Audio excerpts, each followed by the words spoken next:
Welcome back, everybody. Welcome back to the canyon. Welcome back to the intersection. Welcome to the collision. The chocolate and the peanut butter, two great things that taste great together. On the one hand, the quick view. On the other hand, the dumb. This is a dumb view. This is the first dumb view because we're going to do it. We're going to do it. The Axial Falcon Wildpeak MT. They are incredibly ribbed and belted. Their carcass is incredibly thick. We're talking a 47, 48 millimeter wide tire that you run an Injora insert in, which are 36 millimeters wide, because the rubber is so thick with all the belting and everything. You don't have the room to fit a proper insert in them. I don't know why they would make a tire this tough. I don't know why they would make a tire this thick. And then when you turn it inside out like this, it obviously, it's inside out. The outside's on the in. It makes the inside of the tire so small that you can put a Class 1 foam in it, and the Class 1 foam actually fills it out, because if anything, the carcass behaves more thickly this way, and you can stick the inner beadlock ring in there, get it situated in the foam as best as you can, and then because the lip is so large and pronounced, you can indeed assemble your beadlock with minimal effort. There are not a lot of tires that I can think of off the top of me head that can be assembled inside out this easily. I think you need the overwhelming amount of structure to be had from this tire. It is the ribbing and belting that facilitates this portion. So we have the quick view in one hand, and we have the dumb in our other hand, and that is where we arrive now. The Axial Falcon Wildpeak is the OE tire, I have been told, have found out since we did the quick view. It was the OE tire on the early Bronco from Axial, so it is used to be being presented with quite a bit of weight. We have a test vehicle here that does not have quite a bit of weight. He's in the mid-5s. But we have a very soft insert inside of it. And in the spirit of the dumb, we have a combination of H.R. Giger, the guy who did all the artwork for Alien. Like, he likes those organic shapes. We have a very strange profile. We have, if you would call that sidewall lug, we have a world record of sidewall lug, and we just have something that looks very alien. So on the one hand, we have the quick view, and on the other hand, we have the dumb, and they intersect in the middle. We are going to quick view the Axial Falcon Wildpeak MT inside out. And in the true spirit of the dumb is about the intersection of the ridiculous and the sublime. So what we will do is we will treat it with all the respect that it deserves. This is going to get a full quick view with a full score, so that the guy that maintains the spreadsheet has to put up a score for the Axial Falcon Wildpeak, and then next to it there will be an asterisk that says inside out, because I don't believe that there's a column on the spreadsheet to cover a tire being run inside out.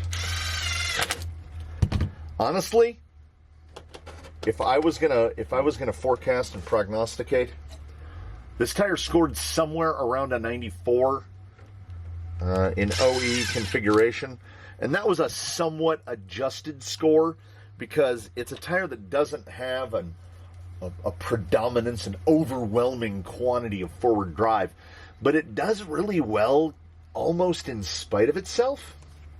I think that in terms of rock crawling, and we've seen this in the past from running things like drag slicks or just foams in typical dumb level installment, we've seen those things do genuinely reasonably well.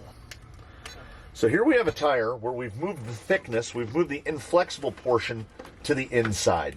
They look insane.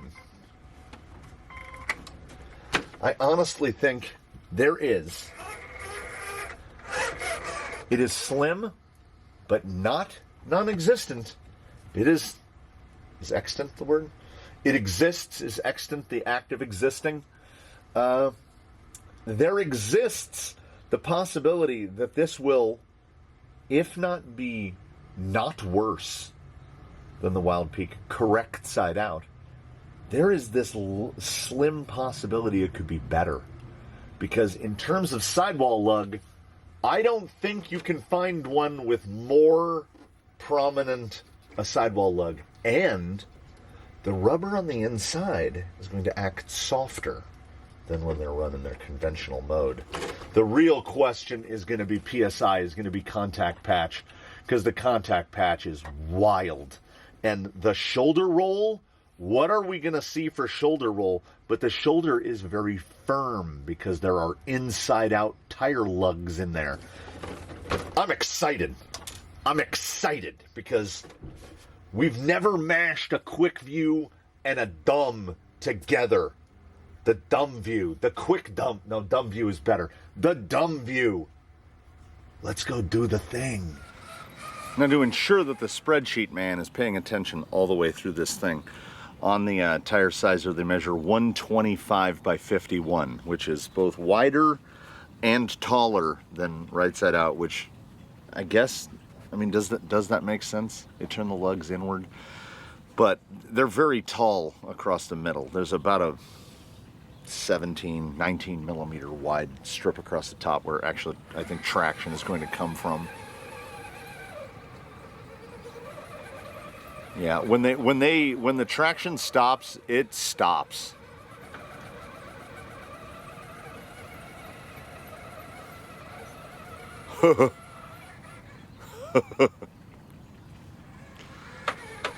They honestly, they feel a little, an amount less grippy that is almost negligible.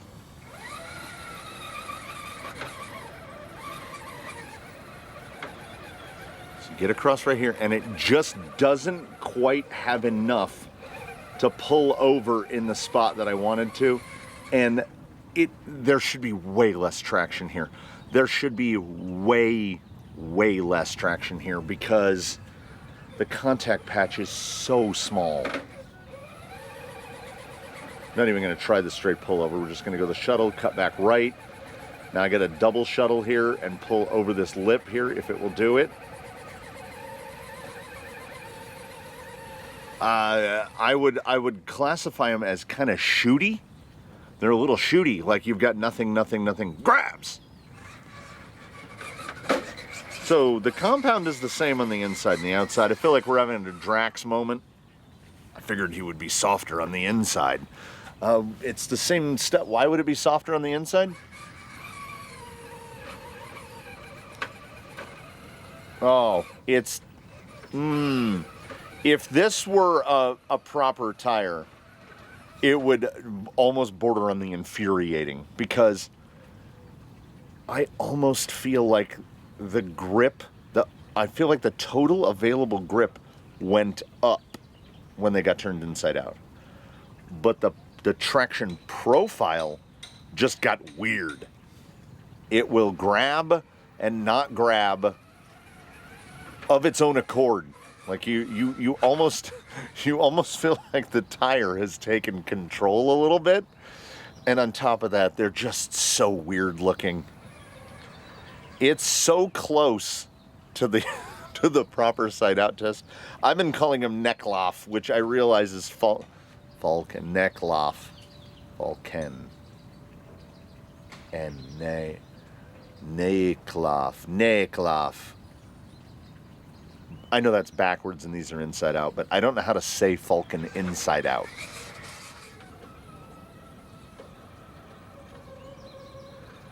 What I can't get over is how normal they are.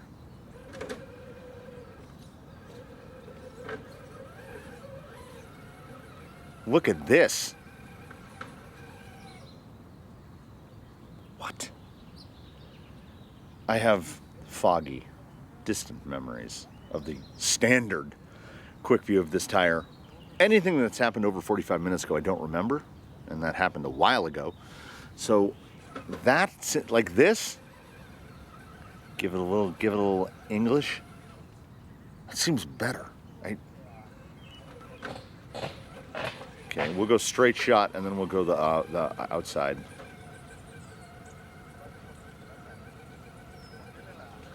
Oh no, it's definitely better.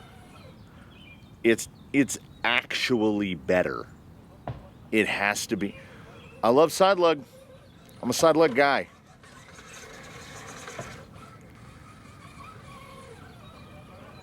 Also got in a little bit of additional height. Not a ton, but a little bit. Did you hear the motor and gearbox? Did you hear the powertrain just stay steady state? It just... No slips, no fallbacks, no hesitations. It's genuinely better. The forward drive has suffered a little bit because contact patch. Our PSI is definitely up. So in instances where that PSI can help us, it's helping us. In instances where the PSI does not help us, it is not helping us.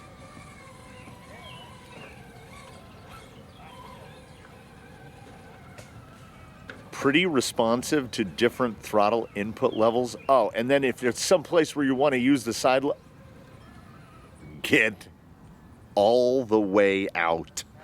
Shut the front door. It's just better. So what you first do is you must firmly grasp it, and then you just try to swing it around town. So we'll get the real load on the shoulder.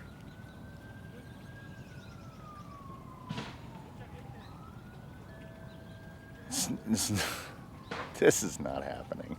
This is not happening. Okay. I had said that a little bit shooty on the flat stuff. Here on the side hill, that behavior, and it has to be that the top of the tread is kind of V-shaped. So basically, when it's on the side hill right here, it's on that, what would be a shoulder, in between what we would call a main lug and the side lug, which is just acting like a traction pad. So it is as predictable and maneuverable on a side hill as pretty much anything else I've tested. You can catch the fallaways. It will get light and it will lift. It's so predictable and so manageable. And I think it's because when we look right there, look at the sidewall, what would be the sidewall tread intersection of that passenger front.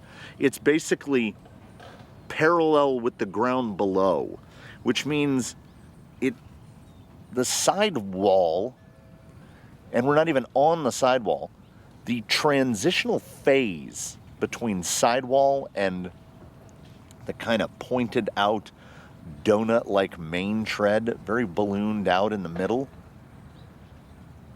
the tires are just driving flat.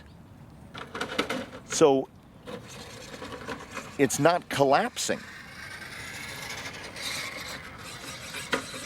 I don't know how the weight is going to transfer. Oh my goodness. Out of frame. If y'all could have seen that self-right, I don't give out 10s. If the self-right in the proper environment is as good as what I've seen the 2 times that I've self-righted this already, this is like a 10. This is the ultimate self-righting tire. Look at that height. It's... All right, here's the thing. If you had to give this a pure score, you would think the side hill score wouldn't be on par with other tires. I wouldn't even call it X factor. I would just call it ridiculous. Like, it's gonna snap out and transfer the weight out, but the catchability of this, like where you have to get, what you have to do. It's easier to exhibit coming back the other way. All right. We're going to get light in the front, or we aren't. Okay, right there. Ooh, little front tire all the way up. Cut it back. Ordinarily, these turn-up, turn-downs, they're what really upset the rig. You've got to lean. Oh, that's so right. You've got to lean so far into it to push it out.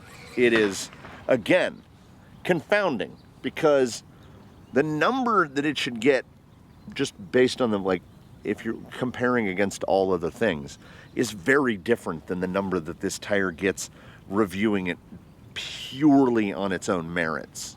Like, it might not look as good progressing across this line, but what you can do with it control-wise, everything it's done so far has been better than when it was right side out. Again, impossible to reflect in any kind of numeric... What's up, bud? Oh, get up there. Get up there. Chief. Impossible to reflect in any kind of numerical score. Like, I don't know where it would be categorized. The tire tracks that it leaves on the ground in places where it's driven are ridiculous. It looks like somebody rode a road bike through here. It leaves just a single trail about just over half an inch wide. Two of them, two wheel tracks. If you asked someone what drove through here and left those wheel tracks, no one would guess. That lizard is not going to move till we get all the way over there.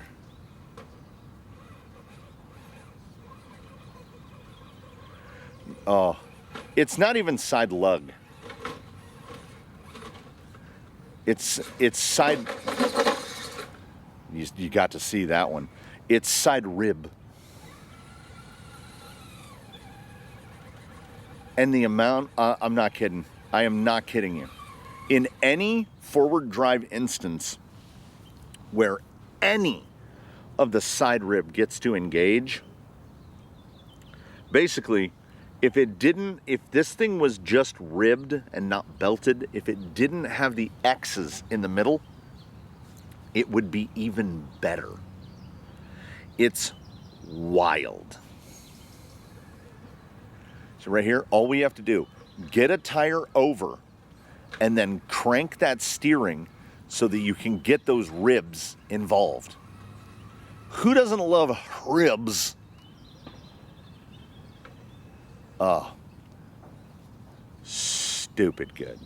Like, this is a problem. This is a problem for the whole tire test leaderboard, honestly. I expect nothing but good things over here.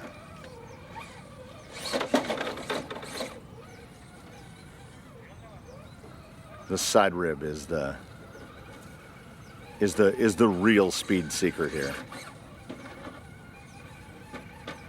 This is an overlooked...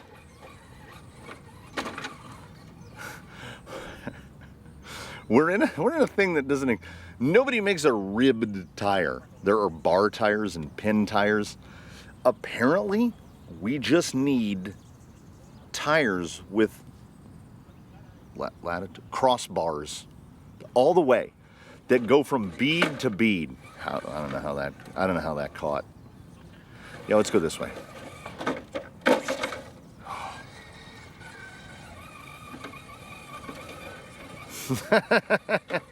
Yeah, we're in a real problem zone right now. I cannot, in good conscience, score this tire as highly as it's going to score. I can't score this objectively. It's going to beat tires that are far better than this tire. I don't know what we're going to do. It's not a quarter of a point better than its original score. It's not a half a point better. It is 1.4 points.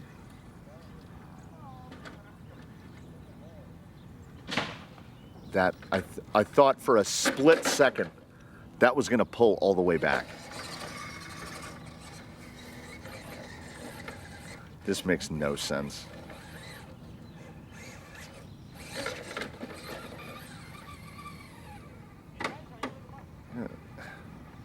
Nothing. I have nothing. I can see where I need. There it is, right there. I talk about driver's tires. How the tire will cooperate. Oh, I needed to cut back just a second earlier. Let's turn it into a driver's tire. It's 51 millimeters wide and does not behave that at all. It's like you're driving on 3 tires. You've got the leaning to the left tire, the leaning to the right tire, and the driving on flat ground tire. The ribs just grab. So I guess I'm not a side lug guy, I'm a side rib guy. I'm so lost in the sauce right now.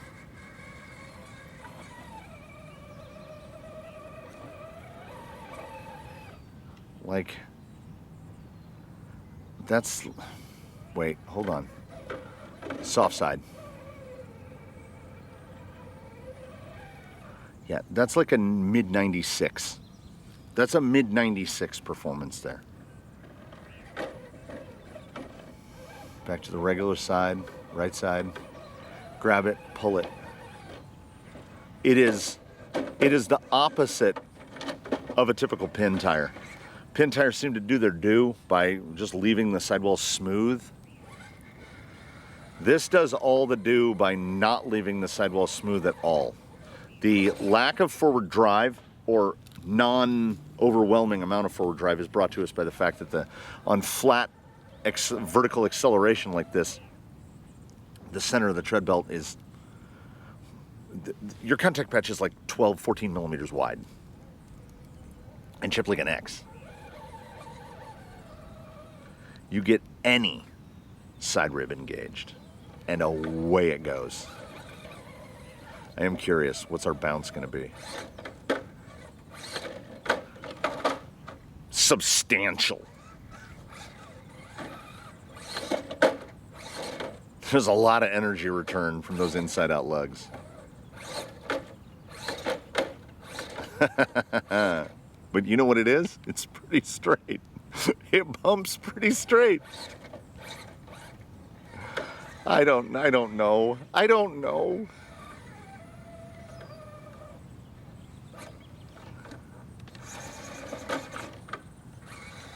Honestly, I had thought we were going to see a little bit more of a wow moment there.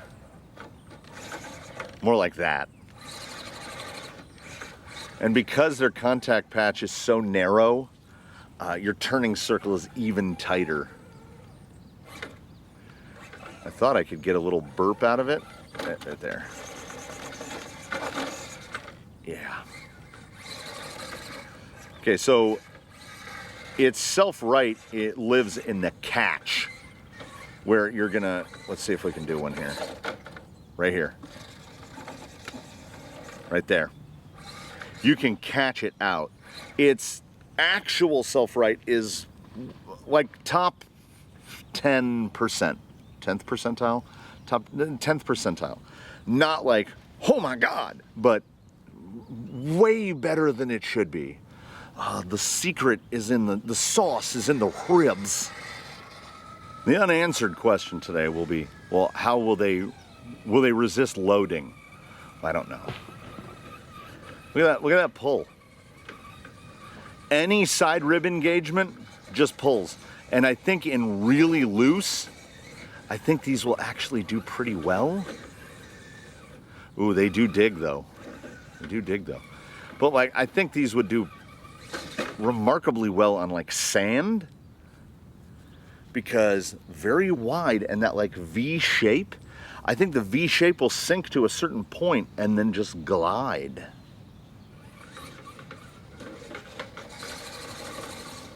Yeah, the turning circle is, it's under 3 feet.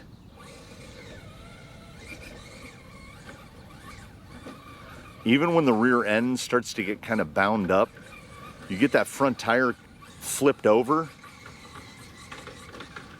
Yeah, like too responsive. I don't get it. All the asterisks in the world next to this. I mean, if you've got a set of Class 1 foams laying around, turn these inside out, throw them in there. Give it a try. There is literally nothing to lose. They're better inside out than right side out. And not by a little. They are significantly better. And, I mean, let's be honest. What does that say about modern tire design?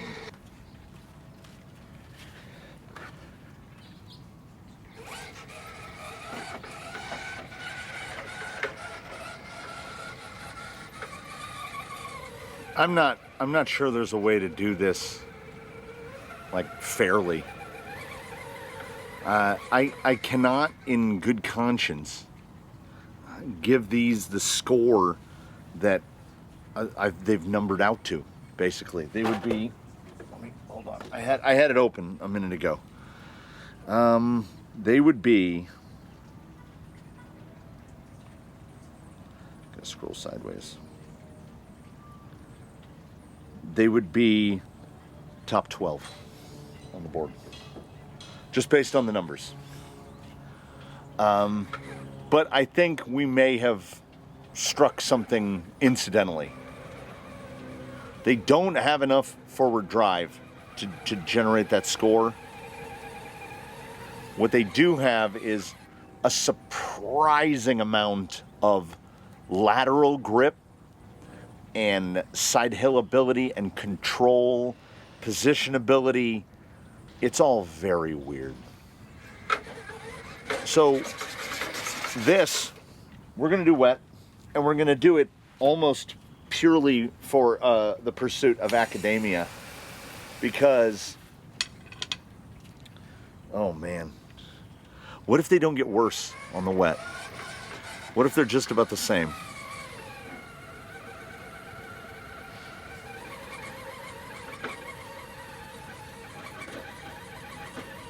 Some fallbacks. Oh, they're very close. They're very close. I mean, oh, it started off with such fun intent, didn't it? It started off with such fun intent, and here we are. Yeah, I want a straight one right here. They will find their line and they will take it. Asking it to clear over, there we go, okay. I feel a little better about that now. If it had cleared that, like,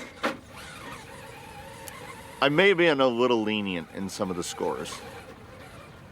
Just out of being dazzled. Yeah, right here, okay, yeah, there we go.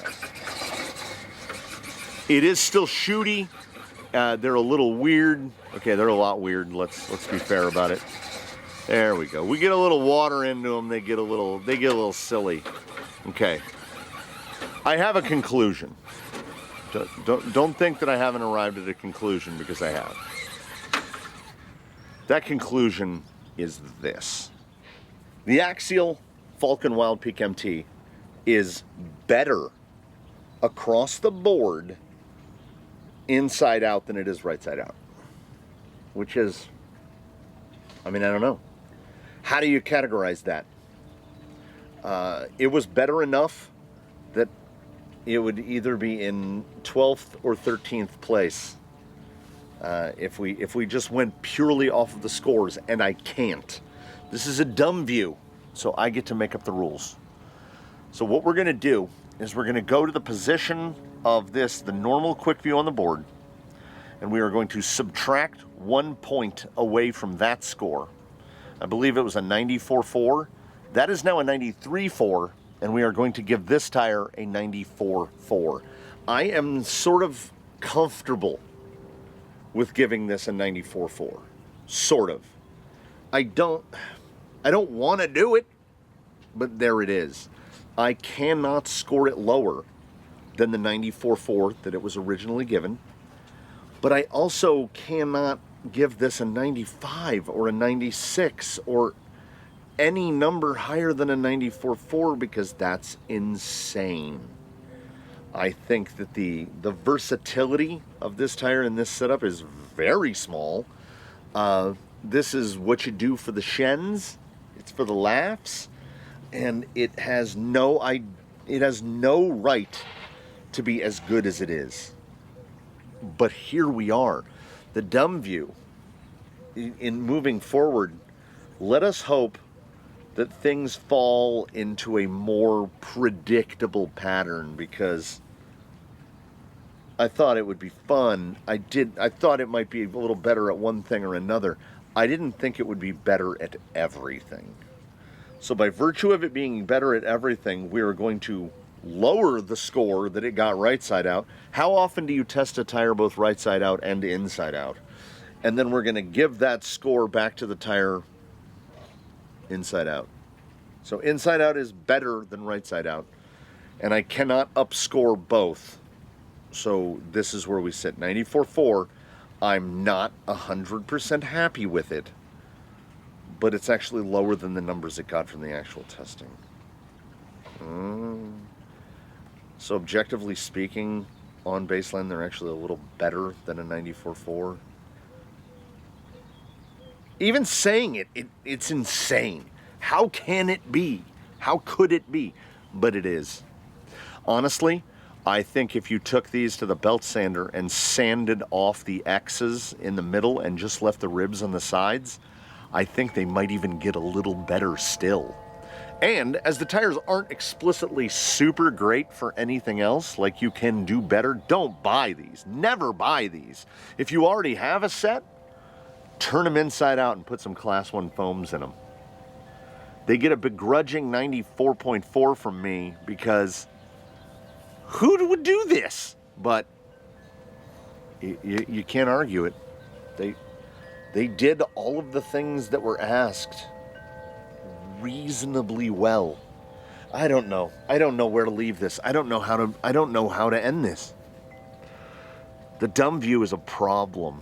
It is the chocolate and the peanut butter. But it's too much chocolate and too much peanut butter. This is too much of a good thing. This Dumb has over-rewarded us all.